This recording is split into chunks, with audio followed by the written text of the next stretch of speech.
Hello friends, welcome back. Hearty welcome to you. In this session, we'll look at some examples of domain of functions.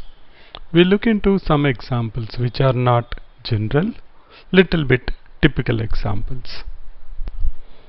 We'll look at the first one.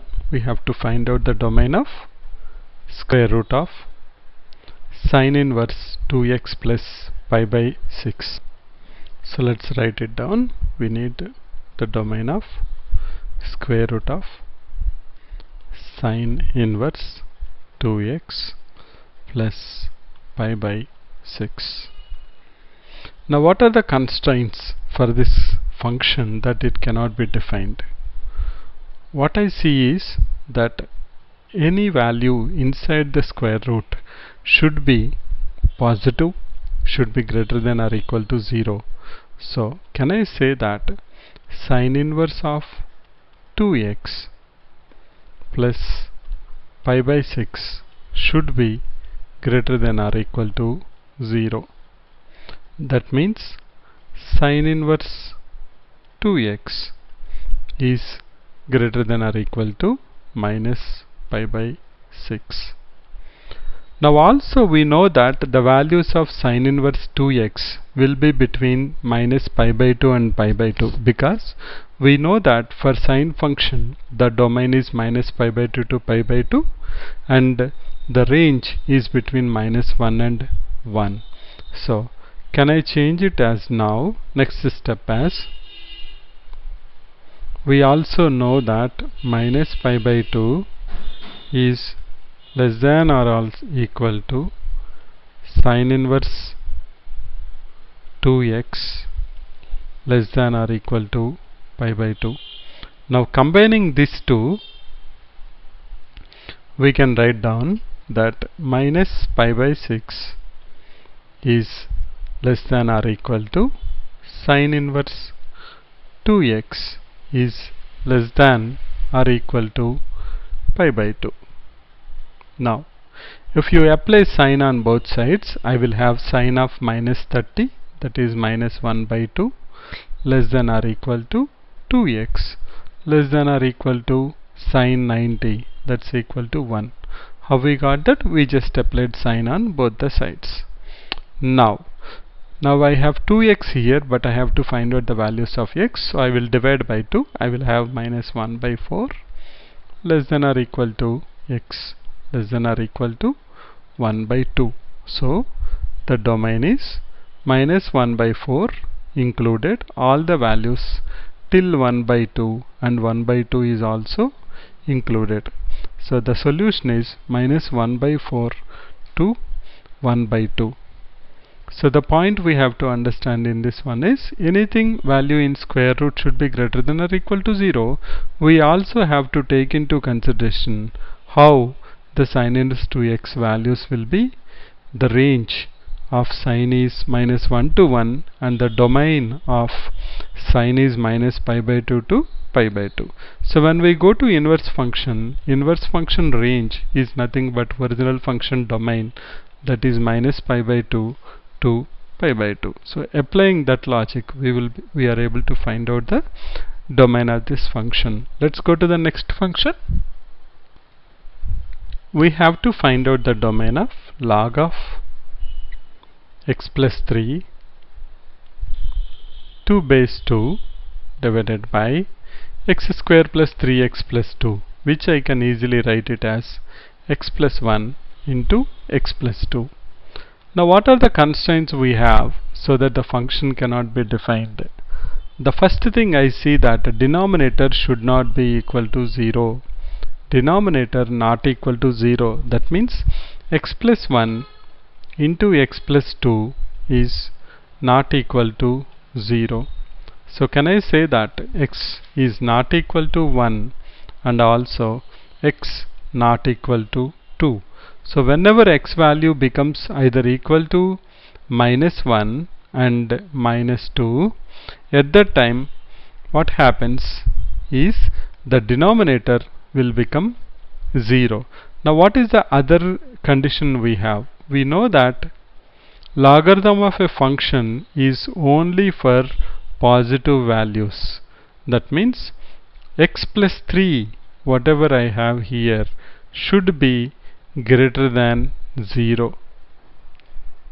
If x plus 3 is greater than 0, then x is greater than minus 3. X is greater than minus 3 and also x not equal to minus 1 and minus 2. So can we club this both the conditions, and we can write it as domain equal to greater than minus 3. So I'll write down minus 3 not included.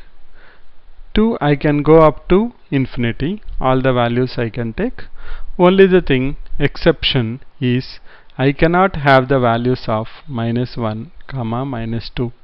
So these values cannot be given to them, because whenever the value becomes minus 1 or minus 2, so the denominator will become 0. So the domain is minus 3 to infinity, boundaries excluded, minus of minus 1 comma minus 2.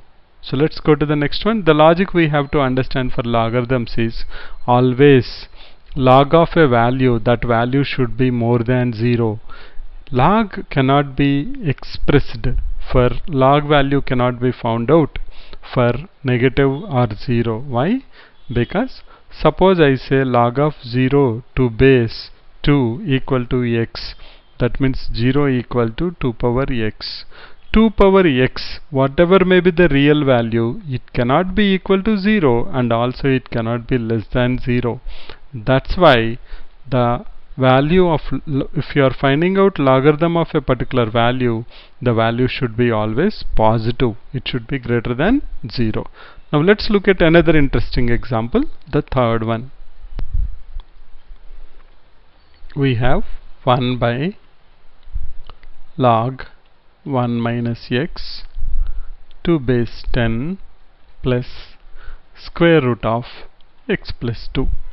Now let us take them separate and see what are the conditions. First thing, inside square root should be greater than 0 or equal to 0. So can I say x plus 2 is greater than or equal to 0, or can I say x greater than or equal to minus 2? That's a condition I got from there. And coming to here, 1 by cannot be equal to 0. So log of, when this value, logarithm of a value will be 0 only when the value for which you want to find out the logarithm is equal to 1. We know that log of 1 to 10 is equal to 0. So we don't want this to be 0. That means 1 minus x is not equal to 1. Or can I say x not equal to 0. So this is the one condition we have. This is another condition we have.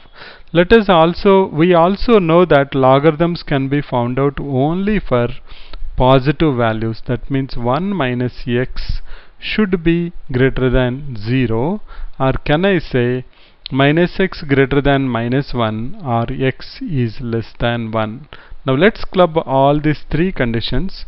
One is x not equal to 0, another is x less than 1, the other one is x greater than or equal to minus 2.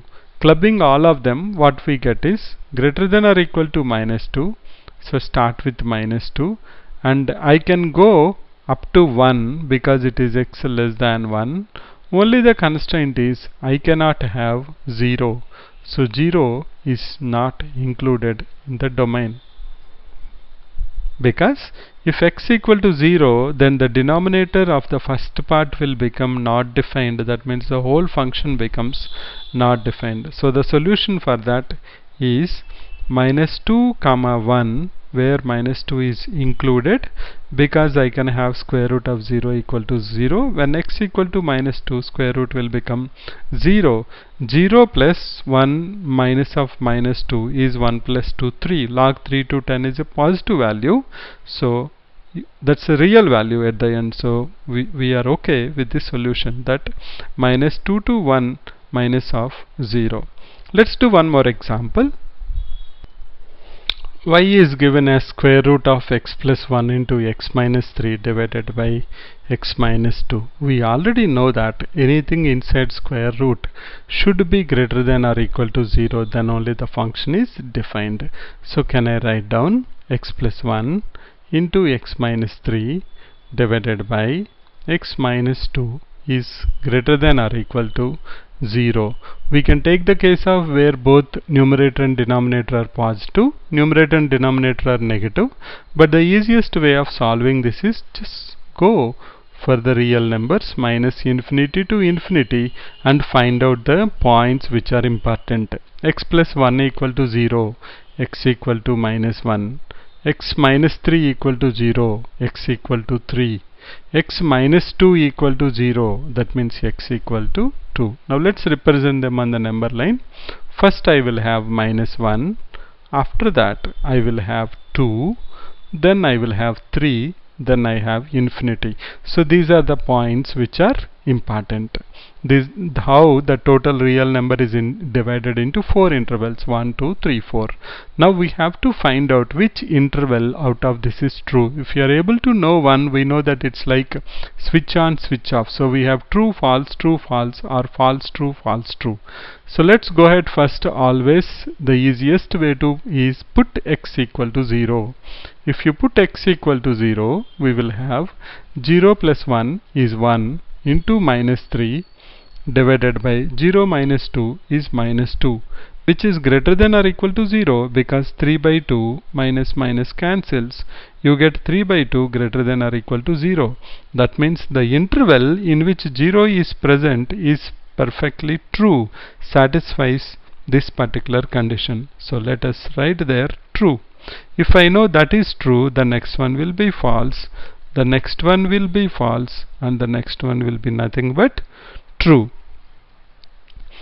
So this is included, minus 1 to 2 is included, then 3 to infinity is also included. We know that minus 1 can be taken because it will make it 0. We also know that 3 can be taken because it will make it again 0. So the domain of this function will be minus 1 to 2. I will not consider 2 because if I give x value equal to 2, the denominator will become 0. Then afterwards I can take the value of 3. I can take the value of 3 because it will make it as 0, the whole value, so that's allowed. Then I can go up to infinity. So that is the domain of this particular function, that minus 1 comma 2 union 3 comma infinity. So whatever the values are there which are there between 2 and 3, including 2 and excluding 3, are false. At the same time, minus infinity to minus 1 is also false.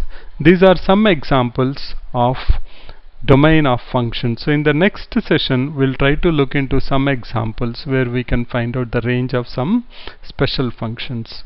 Thanks for your time and support. Bye for now.